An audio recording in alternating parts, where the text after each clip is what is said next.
Good evening, guys, and thank you for coming to the November 12th business meeting. If you could please stand for the Pledge of Allegiance.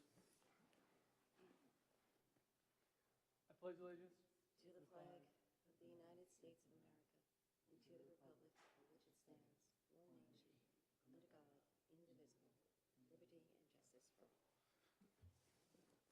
We are joined by 7 of our trustees, our superintendent of schools, Dr. Timothy Harney, our assistant superintendent for curriculum instruction, Mr. Robert Haas, our interim assistant superintendent for finance and operations, Mr. Luis Fontero, our district legal counsel, Mr. Evan McCarthy, our district clerk, Ms. Suzanne Benetti, and our student rep, Ms. Haley Hendershot. As always, there are 2 opportunities for the community to participate during the Board of Ed meeting. The first is just before the board takes up its agenda, and the second follows the disposition of all agenda items. As always, if you'd like to speak, we ask that you come to the podium. You must be a resident or an employee of the school district. Any other persons must be authorized by a majority vote of the Board of Ed.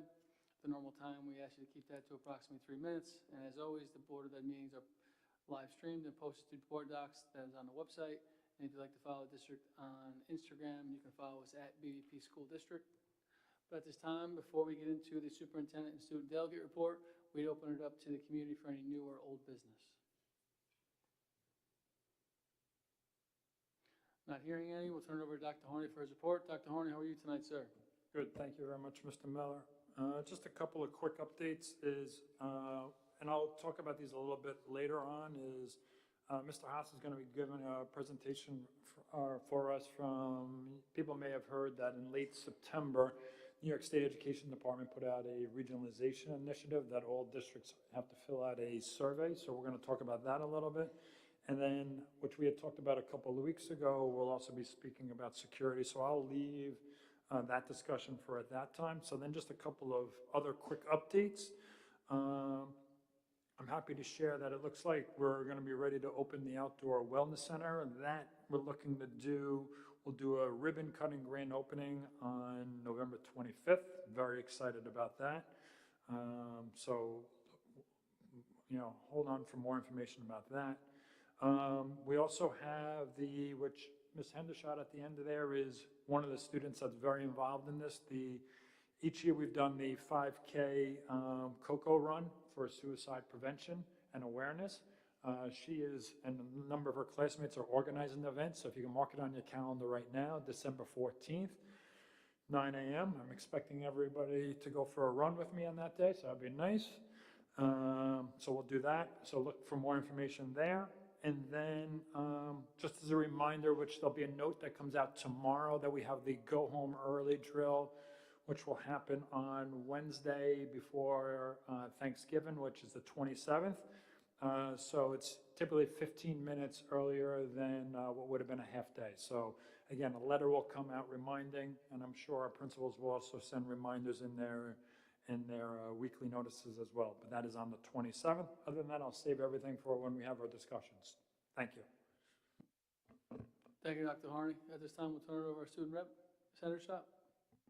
Thank you. Academy Street had a fun Halloween parade and loved the tradition of having the high school students come by in their costumes to connect with our elementary students. We had a school-wide election for Principal's Challenge, and the students voted on whether Mrs. Beard would get pied, sing karaoke, or wear a blow-up costume. The students voted for Mrs. Beard to wear a blow-up costume, which will be coming soon. Our Veterans Assembly was a beautiful event honoring our community's veterans. Parents and grandparents who are veterans came to share their stories, while our second graders sang and our students read poems and asked questions to learn more about their roles in the armed forces. Over at Blue Point Elementary, voting booths were set up for students to vote on what they wanted to do to Miss Velasco. Pie in the face, silly string her, duct tape her to the wall, or watch her kiss a farm animal. Each student got an I voted sticker, which was a great experience. Stay tuned for Miss Velasco being duct taped. BPE's Veterans Day Assembly was another success, and Mrs. Monahan planned a beautiful morning with a bagel breakfast for students and their veterans, a visit from America's Vet Dogs, and an assembly that was both patriotic and moving. Thank you, Ms. Monahan, for everything you put together to make this a memorable day for everyone. The Sylvan Avenue community recognized Veterans Day last week as well. Students created cards that will be shared with various veterans groups throughout Long Island, including the Stony Brook State Veterans Home and AMVETS Post 111. Additionally, thanks to the generosity of students and families in grades 3 through 5, candy will be sent to the troop of a former Sylvan student, First Officer Kyle Benkoff. Finally, students visited the Hallway of Heroes, an incredible display of the courage and sacrifice of veterans within the Sylvan community. Over at JWY, we would like to thank everyone who has donated to our Thanksgiving food drive hosted by our Student Council. Donations will continue to be accepted throughout this week. Your generosity is helping to make a difference for those in need this holiday season. In the spirit of gratitude, we're celebrating what students are thankful for all this month. Our library is currently highlighting what our students appreciate and displaying their thoughts to represent that we are all linked in gratitude. Finally, we are excited for our 6th grade movie night this Friday, as well as Friday night's activities for our 7th and 8th grade students. This night offers students an opportunity to connect and enjoy a fun evening together. Finally, BBP High School has been busy at work with a plethora of activities, starting with Red Ribbon Week to raise awareness against alcohol and substance abuse. Everyone wore red t-shirts provided by our SAD Club on Wednesday, October 30th to show their support for a drug-free life. Our drama club showcased their marvelous acting talents with their one-act play festival on Friday, November 8th and Saturday, November 9th. Lastly, BBP sports teams are in full swing, dominating the early rounds of playoffs as BBP football just emerged victorious after their game against Greenport on Friday, November 8th. As the first academic quarter concludes, students are excelling academically, and the school is currently running a can drive to support families in need during the holidays. Thank you so much for that. Appreciate it. At this time, we'll turn it over to Dr. Harney and Mr. Haas for our regionalization update. Yes, so our first discussion, we're actually going to have Mr. Haas do a brief presentation, just so that everyone can get an understanding. And so, just to give you a little bit of an intro, it was probably around, if I remember right, around September 25th when all school districts received a note from the New York State Education Department that asked us all to fill out a survey. And a lot of it had to do with data that is actually already New York State has. A lot of it is student data, assessment data, monetary data, financial data, all those type of things that we have, but we have to put it into one document. So it is quite cumbersome, so that is something we are currently working on. And then also in there, you're also doing things that you do, that you do very well, or some type of needs assessment. So we're looking at that. They're looking at operational efficiencies, various, as I said, needs that we may have as we're going forward. But the real goal of it is really try to take a look at, is there an opportunity for districts to possibly do shared services? So we thought tonight that we would just give a quick overview. We are not done with our portion of the survey as of yet. It was originally due earlier in the month, but they extended it because of the length of it to December 6th. So it is something we are currently working on. So with that, I'll just pass it over to Mr. Haas, who will give us a brief overview. And this way, if the board has any questions, we can answer them for you here. Thank you, Dr. Harney. As Dr. Harney stated, really what we want to do tonight is just give you a brief overview of where the New York State Education Department's regionalization initiative is at in the Bayport Blue Point School District this time. So just to give you some of the background information, I think I'll probably repeat Dr. Harney a little bit. From New York State, when they came out with this and we were notified, you first heard about it back in June, but really in September is when the full notifications came out. What they are looking for is the collaborative regional approach to really look for ways for local school districts to communicate surrounding two areas, student needs and operational efficiencies. During this time, it will include periodic needs assessments throughout the process. So their purpose is to create that platform for the local districts to communicate with each other. Like I said, to look for local plans to recommend expanding opportunities for students. One thing in many of the meetings that you go to and the workshops that you go to, they talk about closing the transcript gap. And what they look at there is the example that they continuously use is the valedictorian transcript in one school should look similar to a valedictorian transcript in another school when it comes to the opportunities that those students are provided. And that's really where the focus, a lot of the focus that they have communicated to districts has been. So as Dr. Harney had mentioned, the timeline for it, Back in the summer of 2024, this past summer, regionalization was introduced to school districts. In the fall, they have begun engaging the school districts, holding local workshops at all of the BOCES throughout the state, where it has been the same presentation given at every BOCES. So the same message, same communication is going out statewide. December 2024, next month, our Strengths and Needs tool is due, which is, as Dr. Harney mentioned, a survey where they are collecting data. Interestingly enough, the data that they are collecting that we have to put into the survey, and I'll go into a little bit more, is data that's already in there. It's coming straight out of our state report card. So it is going into the state system and pulling that data and putting it into one spot. There will be in the spring, once all of those surveys are in and local BOCES are able to cull through the data and start to develop plans, there will be an interim progress reports that are due to the state from the local BOCES. That information is still forthcoming. They have not announced exactly what that will look like yet. And then final plans and recommendations are due next fall, 2025, for implementation in the fall of 2026. One of the things they talk about, this will be an ongoing process. Every 10 years, we will be completing, it looks like we'll be completing these surveys, this cycle will come around again. So what I just wanted to share with you real quick through this is a couple of slides from what the state has presented, and this has been part of the common presentation that's been out there throughout New York State going back to September. Okay, and again, what they're looking at is it started with what are the challenges that we face in public schools. They talk about student access to the various opportunities that are out there, fiscal constraints that districts are under, and then graduation measures initiative. So we've heard about that. That just came out and is going to the Board of Regents in terms of what some of the new graduation measures will be. So combining those together is kind of what's leading into this regionalization discussion. So when they look at it, hey, these are some of the areas that they are looking for. So advanced coursework for students all the way to support services for students, districts being able to share one district to another. And their guiding principles, they talk about regionalization is not reorganization. So it's not a reorganization of how local school districts work. You know, the timing of it, looking to solve an issue now, local solutions for this collaboration between the districts, and really based on the resources that all different districts have, no single district's able to tackle some of these issues alone. They do need to work with one another. So again, it's giving that platform. We're trying to develop that platform for districts to communicate with one another. So here is kind of the cycle, the 10-year cycle. So we are still, if you look, we're in the Strengths and Needs tool. That's the stage we're at right now.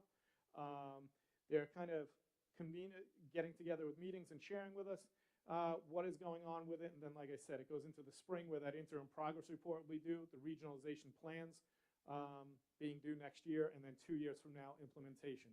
And then in 10 years, it'll circle back to that Strengths and Needs tool.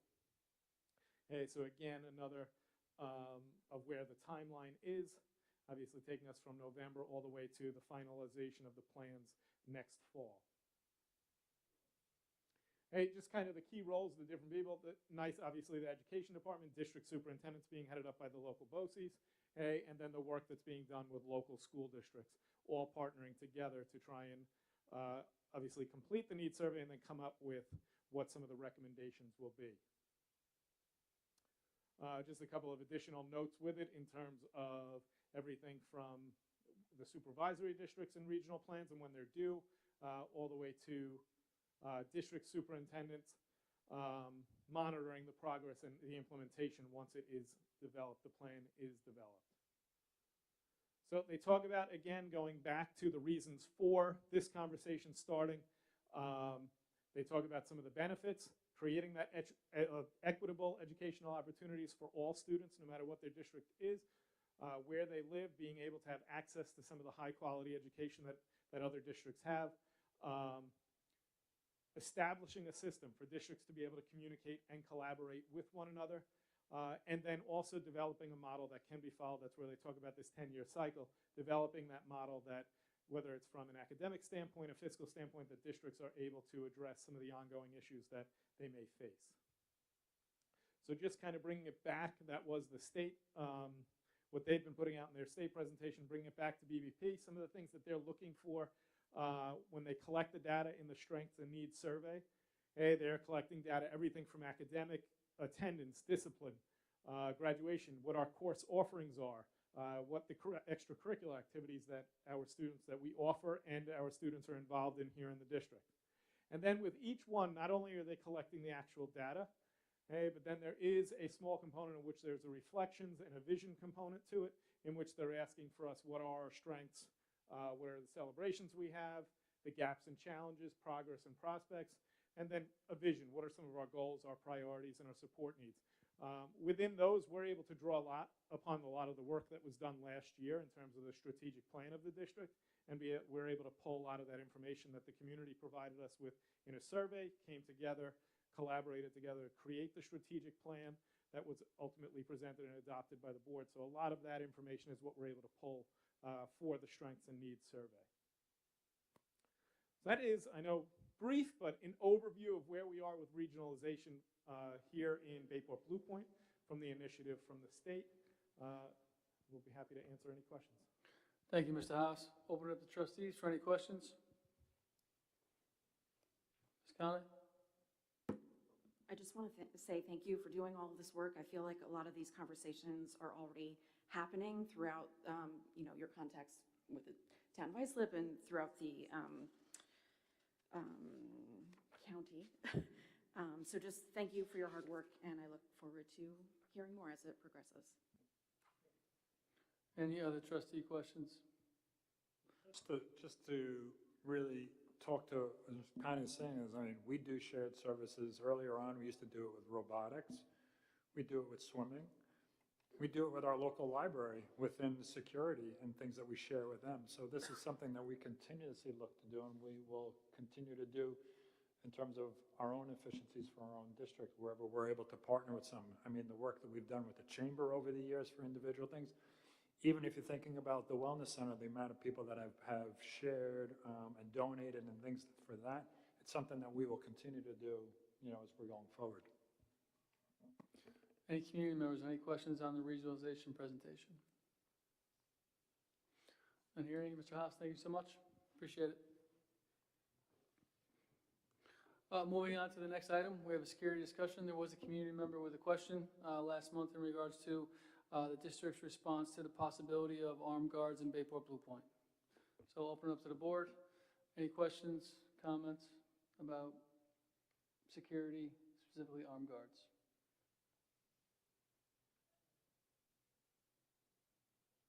Ms. Pignataro? Just to kind of open the discussion among the trustees, I think it's a good idea that we're having this conversation now, because any security upgrades that we want to make or that we do decide to look into would have to begin now, as now is when we start building the budget. As the community may know, or if you don't know, I would like you to know, I joined our district's Project Save Committee this year as a board representative, because I felt that it was important for one of us to sit on the committee and be able to hear from the stakeholders from the buildings, as well as from our community partners who sit on the committee, about what their needs are day to day in their buildings. I think it's important for us to hear from the staff, and I will definitely bring back anything that's discussed this evening to the next Project Save Committee, if Mr. Zarconi will let me add an item to the agenda. I got the thumbs up, so that's good. And I will probably save further comment until we hear a little more from the community members, but just wanted to put that out there that I will be bringing all of the community comment back to the district-based committee. Any other trustees? Ms. Conley? Yeah, obviously the security of our school community for buildings that hold our kids for longer than we have in every day is going to be the top of everybody's mind. And this is a topic that I've thought about for years, when it came up years ago when we created the security vestibules. And truthfully, it's a topic that I didn't have a gut response to, so I've done a lot of reading in terms of research that's been done over the years. So I've kind of formed my own ideas about how this should go, but I think that this is definitely a topic that would be good for a committee like Project Save to research and discuss, like Mrs. Pignataro said, with all of their stakeholders before we make a decision. Thank you, Ms. Conley. Any other trustees? Mr. Johnson? Yeah, I'd say, I've been kind of embedded in this for 25 years, working out east, and also my time before that in the military. We call it, there's different types of scenarios, a lot of trainings, a lot of culture on how to react to that. It's throughout the whole year. So I do think there's opportunities to bring in strong, with regard to security on how to safeguard, the school. But so I don't really have an opinion either way on this, and I would need more information. I guess I would kind of kick it back to Dr. Harney to ask him if there is a committee. I know we did the strategic plan and we looked at what's important to the community. We did surveys, and this wasn't something that really popped up. But that being said, it should be some research behind about what the community wants. So I would want to focus this towards the stakeholders. And what I mean by stakeholders, I mean the students, the faculty members, the parents of the students. I really want feedback collectively on what they would like, and what would make them feel safer, and then on top of that, maybe partnering with our local law enforcement to see, whether or not this would better safeguard the school district as well. Also, I'd like to know more about what their operating procedures are as far as, some type of active shooter threat. What would they do? Would they be in a situation where if a police officer was in the vicinity, would they have to call for backup before they can engage, anything like that? I'd want to know this stuff, because arming a guard, if that would violate those type of procedures, as well as far as what they can do in different scenarios. So just a lot of information I'd want to know before we started discussing that. But to me, the most important thing is what the stakeholders want overall. Thank you, Mr. Johnson. Any other conversations? I would also say I would love to see it go to the committee to look into the pros and cons and come back with some recommendations. And I know it wasn't high on the strategic plan, but I would just say the conversation and question is here now. So I think it's up to the board to get an answer. So I would recommend also that it go to the committee. I would just ask Dr. Harney and the committee members what kind of charge they would need, or what kind of conversation would you need from us to make this happen? That's a good question. First, I think one of the things over the last number of years, with the various tragedies that have happened in all different types of settings, including schools, security is something that we continuously look at on a yearly basis. If not, when we meet as an admin team on a regular basis, it's something we continuously talk about. Whether it's been through some of the physical things that we have put in place, as you see, the vestibules, or upgrading our cameras and things along those lines, which we will continue to do some of that. Or whether it be some of the work that we're doing within the classes or within the schools, right? I truly believe that some of the best defenses is building those relationships with our staff, building our relationships with our students, because the more people that feel comfortable or willing to bring things forward, usually the people within the building know first. So that is one of the things we're going to continue to do regardless, no matter what. So that is just something I think becomes very important, because I think the district, the staff, our administrators, to our students, again, it becomes a lot about that building relationships and that trust. You've heard me talk about it now probably for 8 years, the idea of everybody having this idea of a go-to person, whether it be for, and that's actually where it originally started. That idea when you had those tragedies that happened in the schools, whether it be Parkland or wherever it was, that was the idea of having that, I'll call it interior defense, so to speak, of people being willing to share information with others. So that's really where it all had started. But again, over years, things have continuously changed or evolved, and I think that's something that we need to continue to do as a district as we look at things. I think when you're looking at the idea of, I think there are many questions that we'd have to do. One thing is, I know that there have been districts who have done some research, so I can easily reach out to some of those districts and gather some of the information that they have gathered. And people have looked at it in all different ways. You've seen districts who have made the choice not to go in that direction. You've seen others who have made a choice to do something internally. You've seen others who have made a choice to go with an outside provider. So if those are the things that are being asked, I think those are the things I'd like to know in terms of, is that some of the research that we'd like to do with the Project Save Committee? The one thing that I would say is, if we're to go to the Project Save Committee, the Project Save Committee meets once every month, 6 weeks. That cannot be the case for this.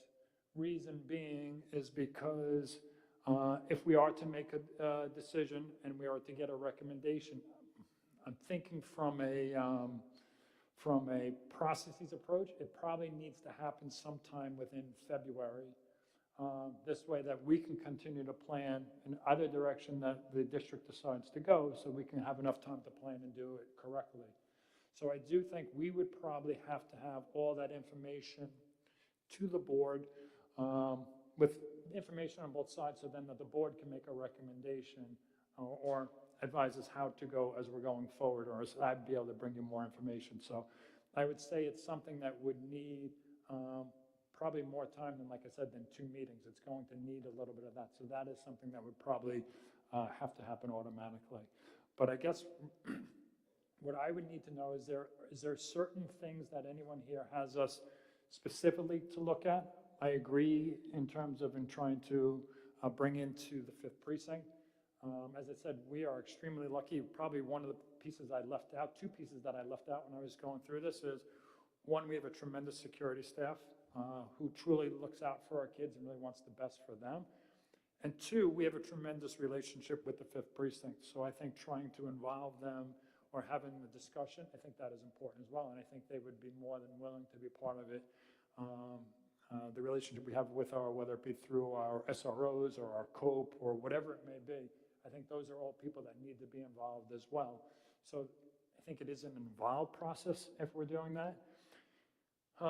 And the one thing that we talked about, and then I'll kind of push it back, is the last thing we talked about was the idea of the strategic plan. It is true that last year when we had done the district-wide survey, it did actually fall low because I had looked at that when this first had come up.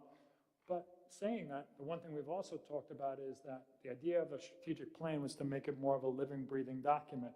So if recommendations do come out, then we would make a recommendation within the strategic plan, because that is what is also guiding our district from here and as we're going forward. So those are all things that would become part of the process, as well as if there were to be any new things. And that would be with any topic that we were to bring that's outside the strategic plan as we're going forward, just from a processes approach to it. So really, I would just need to know, is there anything specific that people would really want us to look at? So we can gather that information, because I don't know if we're looking at something for the 25-26 school year, we need to get you something back in February, so then we have a little time if things are sent back to the committee, so we'd have to do it, because probably by March 1-ish, is March 1 thereabouts, I would say we'd need to have a decision, because it would play into the budget as well. So that's kind of just some of my thoughts, thinking out loud here. Some of the comments I would just say to that is pros and cons, finances, and I know one of the questions schools consider when going armed guards is inside or outside. Can you repeat that? Sorry.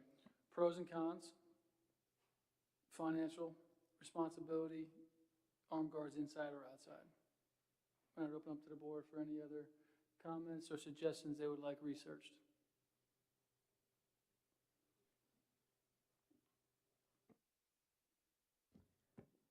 I think I'd like for us to just have a broader conversation than yes or no to armed guards. Personally, I'd like to have information. We talk about vestibules. I'd like to have some more information about what they look like. I have not entered each building during the school day to see what those entrance procedures look like. So I'd like to have an understanding of that. There are also security upgrades that can be done. I'm a school staff member in a school that does have armed guards, but we've also made significant infrastructure upgrades to support school security overall. So some of them are obviously expensive, like upgrades to vestibules, upgrades to our doors, our key cards, things like that. But there are also low to no cost security upgrades that can be done. For example, making sure that every student and staff member is wearing and displaying an ID at all times, making sure that we have streamlined entrance procedures in our buildings. Our building, the building I work in, is about twice the size of BBP High School. We used to have multiple entrance doors. We've gone down to 2. We have a walker and car drop-off door, and we have a bus entry door.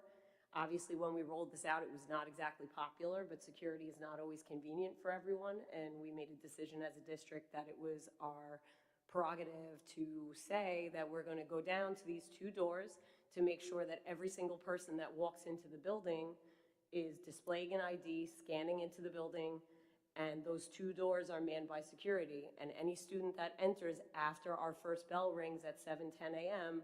enters through the main lobby through the security checkpoint. So that is an option that can be put in place in any building to go down to limited entry doors if it's not already happening. I'm not saying it's not already happening, but some of these things are not exactly budget impact, but they have a large impact in terms of maintaining our security and knowing that every single person in the building belongs there.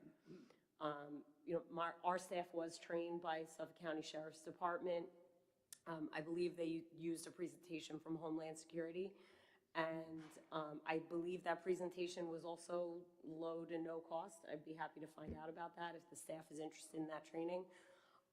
Just about identifying and mitigating threats if and when they do happen. I think it's important for us to be able to say confidently that every person in the building has a purpose for being there and that people are being escorted from place to place.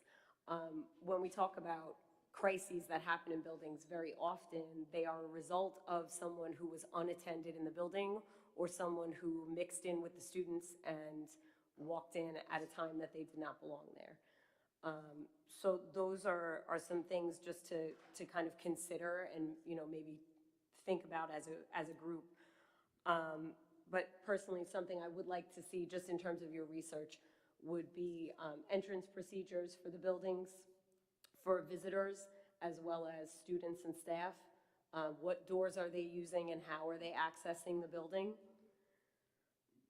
If we have suggestions perhaps from our security team about ways that those things can be cleaned up, and again, those are not always convenient. That may mean that for those of us who are the adults visiting the building during the day, we may need to wait a little longer to get into the building to visit for a school party or event, or a field day or things like that. But I think all of us would agree that a little extra time waiting at a security checkpoint is worth it to know that the building is being secured. So that would be an item I would like to look into, please. So saying that is some of that we can do. And what I mean by that is there are things within that. So for example, I do think that probably the committee would get a presentation on what we are currently doing. Like, so for example, there are things that we do that I have not shared here purposely. And there are things that you're asking that I will not share purposely in public as well, just for the ultimate safety of all of our students. So that is something we would do. So that is something as we're looking at it, as we're sharing information, it's not to hide it, but we are talking about our staff and student security. So those are things that we'll have to have those conversations within that committee and trying to keep that. But a lot of things you are talking about, I'm confident saying we do have in place and probably even more to some of that. And there's probably other areas that we can continue to look at and evolve as a school district. But just so that we know that when we come back and we do a presentation, there will be some things that, just like, it's why the district-wide or the building-wide safety plans are not shared, because they go to the state, they stay with us. The district-wide becomes public because it's more general in nature. So that will have to be how we report some of this back. Sure, and obviously I would never want to put you on the spot to report something that shouldn't be made public, but I think that If we're talking about cost, something like upgrades to vestibules and entryways, or if we're talking about adding strobes to the outside of the building for when we've initiated a lockdown. Our building recently installed panic buttons. These are things that obviously have a cost attached, but have a broader impact, in my opinion, on student security, knowing that those infrastructure upgrades are there and will be there then for generations to come. And, just to kind of assist our staff in tightening security practices if they have those tools at their disposal. Any other trustees? Ms. Conant? So I'd just like to kind of touch on the fact and have the committee consider that really there are two parts to security in my mind. One is kind of the physical plant upgrades that we can do, making sure we have locks on all doors, ID swipes, like Mrs. Pignataro said, stuff like that. But then there's the behavioral component, making sure that we're not raising the next school shooter. Because in a study where they looked at all school shootings from 2008 to 2019, 85% of the shooters were current students and 15% were former students. So just creating a positive campus culture, which I feel like we're doing, and knowing that 94% of the attackers communicated their intention, and the number one reason it was stopped is because a peer said something to a trusted adult. And that's why it's so important to have things like our go-to person. So I guess when we have that presentation, just highlighting what we already are doing from the behavioral front, and then also a way to partner with the 5th Precinct. A stat that I learned today was 4.6 million children live in a home with a loaded and unsecured firearm. So just being able to educate kids to the extent that's appropriate on their grade level, but more importantly, their caregivers about gun safety in the home. So someone with a grievance does not have access to a weapon that they shouldn't. And I'm fairly certain that the precinct could partner with us and do a program. Mr. Johnson? Yeah, I just want to be clear. I'm really looking for just an assessment from the committee, if we put one together, just on whether or not the stakeholders are interested in this or if they're not interested collectively, because obviously if the students and the faculty want this versus they don't want it, that's a big factor to me. And really just some type of assessment, whether it's from the 5th Precinct or from somebody else, on how effective this is above and beyond status quo to either mitigate the threat or to suppress the threat, and also any other type of things that would beef up security in lieu of, to bring that mitigation up to the levels that they could be if they're not at the best place they are. So really just more interested in seeing what they come up with and then kind of figuring it out from there. Any other comments? Dr. Horner, is there anything else you need from us? Just want to go through the list? Yeah, I mean, I have, obviously, I'm just kind of no order whatsoever, the pros and cons, the financial, inside or outside. I just called it provider for my person, but, the person who would be on, we're looking at a company and we're looking to do it inside.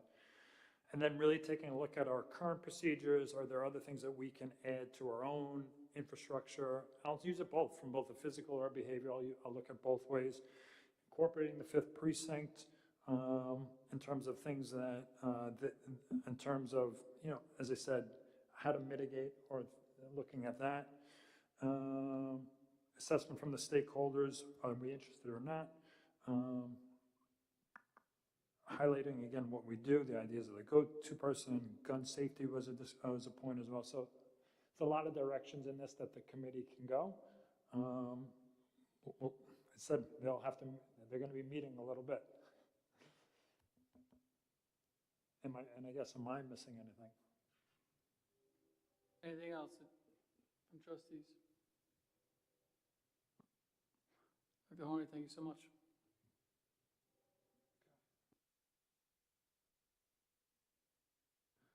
Moving on to the consent agenda, and any items the board would like removed and placed on the regular agenda. Not hearing any, can I have a motion to accept consent agenda items F, G, H, I, and J? Ms. Conley, second by Ms. Pignataro. Any discussion? All in favor? Opposed? Abstentions? Motion carries. We do have 7 regular agenda items tonight. First two are donations. Can I have a motion to gratefully accept from the Bayport Blue Point Teachers Association furnishings for the lactation rooms in all 5 buildings valued at about $2,000? Ms. Conley, second. Mr. Krug, any discussion? As always, we thank anybody who donates anything to the school district, so we do thank the teacher associations for doing that for the woman here in Bayport Blue Point. So thank you so much. All in favor? Opposed?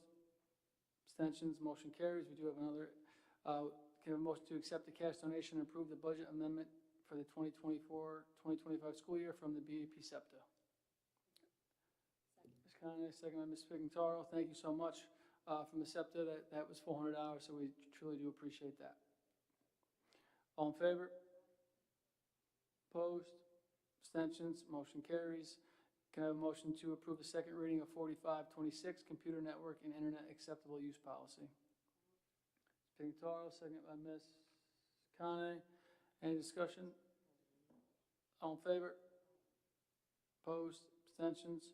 And just so everyone knows, it's just returning the policy committee for additional minor changes. Moving on to number 4, can I have a motion to approve the policy 4010, equivalence in instructional materials, 4313.1, school ceremonies and observances, and 4770, graduation requirements? Ms. Conley, second. Ms. Pignataro, any discussion? Just so we know, the policy 4010, equivalence in instructional materials, minor changes to reflect the current practices. 4313.1, school ceremonies and observances, minor changes to reflect current practices. And to the graduation requirements, just minor changes to reflect what we're currently doing right now. All in favor? Opposed? Abstentions? Motion carries 7-0. Can I have a motion to repeal any policy to be completed with 2 readings going forward for policy 2330.1? Ms. Conley, second. Ms. Pignataro, any discussion? All in favor? Opposed? Can I have a motion to waive the second reading to abolish board policy 2330.1, the executive sessions? Ms. Pignataro, second by Mr. Krug. Any discussion? All in favor? Opposed? Abstentions? Going to the last one, can we have a motion to approve John Walsh to the Budget Advisory Committee for the 2024-2025 school year? Ms. Conley, second.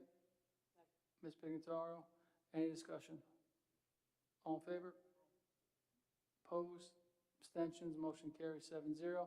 At this time, we'd open it up again for the community for any new business.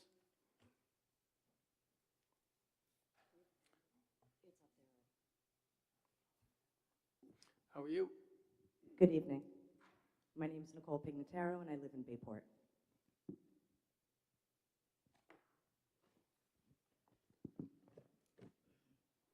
As an educator whose entire family works in schools and a parent whose child attends public school, security is of the utmost importance to me, as it is to many here in this community. I teach in a Long Island district, different than Mrs. Pignataro, that recently also implemented armed guards, but only after a multi-year initiative was completed to enhance security district-wide. Arming guards was dead last on the priority list. I understand that there are folks in this community that feel strongly on both sides of this topic, but I am not one of them. I'm here this evening to ask that before you decide to spend any money on armed guards, that you first look into enhancing some of the existing security protocols. So I am humbly asking the Board of Ed and the district administration to consider some of the following. Man-trap doors, not just vestibules. In my district, every visitor is buzzed in through the first door where they must scan their ID. A security officer reviews all info before a sticker with the visitor's name and face is printed. Only then are they buzzed through the second door. The visitor is then escorted to their location. In the man trap, there is an additional wall between the entrance and exit doors, and all windows are covered with a shatter-resistant film. All doors in the building auto-lock, meaning you cannot unlock a classroom door and have it remain unlocked. All doors are magnetized and auto-release when an alarm is triggered. All doors, including all classroom doors, have been replaced with steel reinforced doors. Panic alarms have been installed in all areas where a fire alarm is located, so anyone can trigger a lockdown in an emergency, saving precious time. Strobe lights and speakers have been installed on the outside of all buildings and in large, loud areas such as music rooms, gymnasiums, and cafeterias. So everyone can be alerted to the danger and hear the pre-recorded message implementing a lockdown. Anyone outside of the building would then follow the practiced protocols to quickly exit the school grounds to a predetermined safe location. We use the Rave app. Any staff member can implement a lockdown via their phone and be in direct communication with the police to give real-time information, quickly saving even more precious time. We practice fire, hold in place, shelter in place, lockouts, and lockdown drills, not just when they're convenient, but also during passing time and lunch and recess. Speaking of recess, a security guard is outside for every single recess period, meaning there are now 2 security guards in all of our elementary schools, one at the front door at all times and one outside during recess. All doors leading to the building are locked, and the security guard unlocks the door when needed. All exterior doors are alarmed, alleviating the issue of doors being propped open. Only custodians and security can deactivate a door. I understand that many of these security enhancements come at a very significant cost, but I do believe they have a larger impact on securing our buildings for the safety of all than remaining with the status quo and simply arming guards. Thank you for your time and consideration. Thank you so much.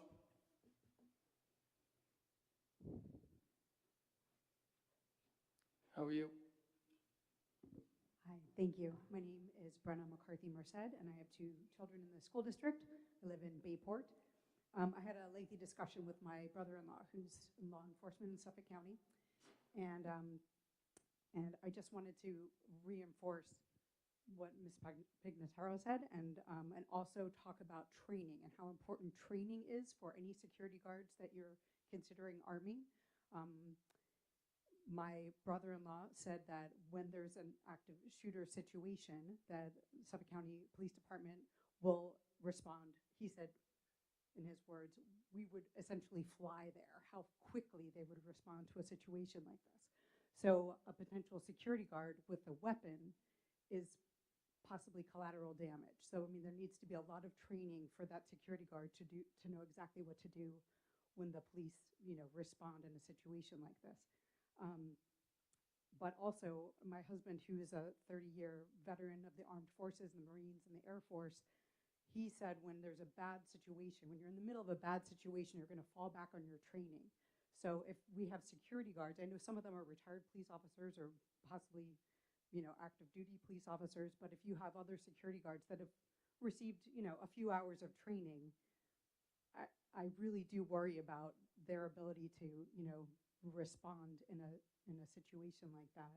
I mean, as we saw in Parkland, people were armed and refused to go into the building, or were unable to go into the situation. And in Uvalde, where there were, police officers that were unable to go in to neutralize the situation. So I just have to impress upon everyone how important the training is and how much training would be involved, for anyone in our school district, that was going to be carrying a weapon in our schools. Thank you so much. Any other community members?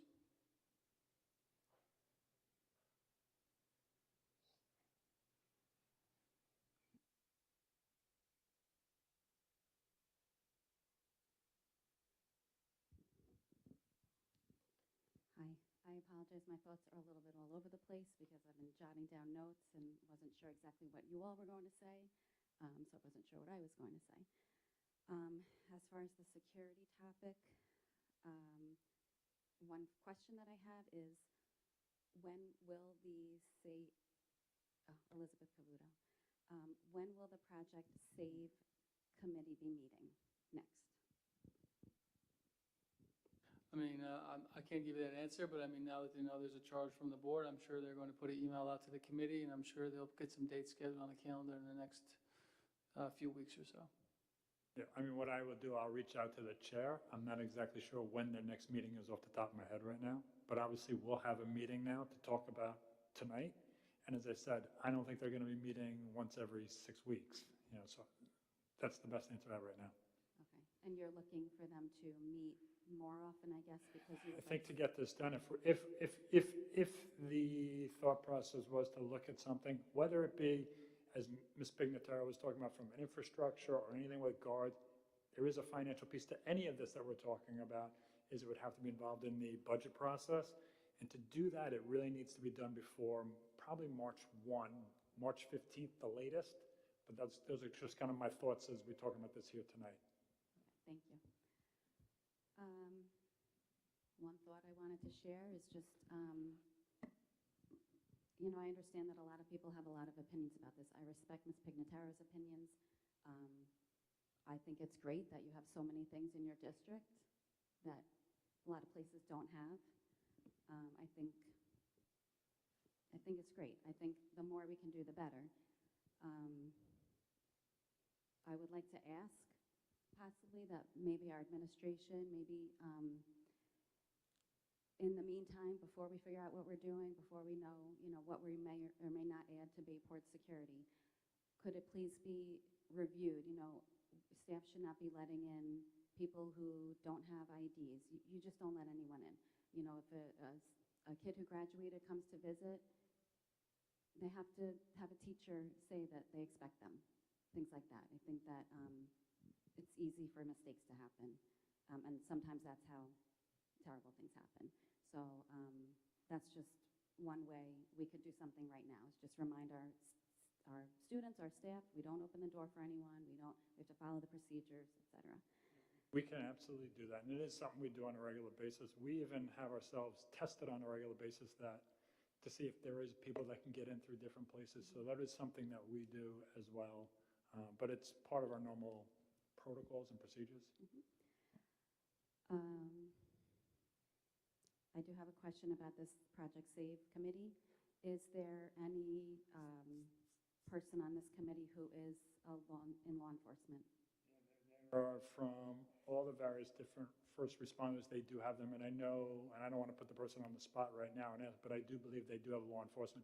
If not, it's something that we would invite them, especially if we have the relationship with our SROs, so they would have to be part of this as well. Okay, I would hope, just because that's we need their expertise. I wanted to just respond to something that Ms. Merced said, and I understand where you're coming from also. I believe I heard that she said, people who have the training fall back on their training. I think you said that's what your husband had said. I believe, I'm not mistaken, that all, not some, but all of our security guards are active or retired law enforcement. They have the training. They would fall back on their training. These are the exact people we would want. And so I agree with you, but I also want to point out that they do have the training. And if they didn't, I wouldn't want them.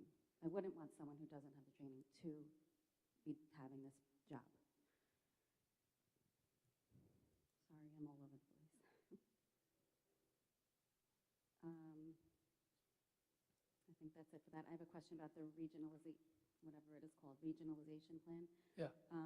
In the slides, it said something about shared resources. I've been researching, trying to figure out what this is all about. It seems very vague. It seems that the state is saying this is some sort of an emergency that needs to be looked at quickly. I don't understand. I don't know what the emergency is. It's an extremely vague plan to me. What is the emergency? What is the rush? what does shared resources mean? I think these are all things that we would need to know before we just go along with it. Many boards of education, even superintendents, have written to the state to ask for clarity, to state their concern. Is this something that our district will do? I want to speak for the board, but from the information that we are receiving, which is the same as all the other districts, I do agree with you in the sense that there is some vagueness to it. So we're trying to gather as much information about that as possible. As I said, majority of the state data that they're asking for, they actually already have. We're just culminating it all and putting it all in one spot. As Mr. Haas had alluded to, it's really coming off of all the state and school report cards. The needs and the things that you want to celebrate, that part of the survey we haven't even done yet, so that's something that we will look at. One of the things that you continuously talk about when they're talking about the shared resources is, and if you've done some of the research and you've seen this, right, is where they've said that no district will have to do that if they don't commit to it or say that they're willing to do it. So as I said, we look to share our resources for efficiency already. We've done that in the past. As I said, we've had a partnership with Sable on a number of different items over the years, and I mentioned the local library. So we're going to continue to watch this and kind of see how it plays out a little bit. And Mr. Haas is actually going to a meeting in about 2 weeks through BOCES to find out if they have any more information for us. And I'm obviously very active within my own association as well. So those are where we're trying to gather as much information. So that's kind of where we are right now.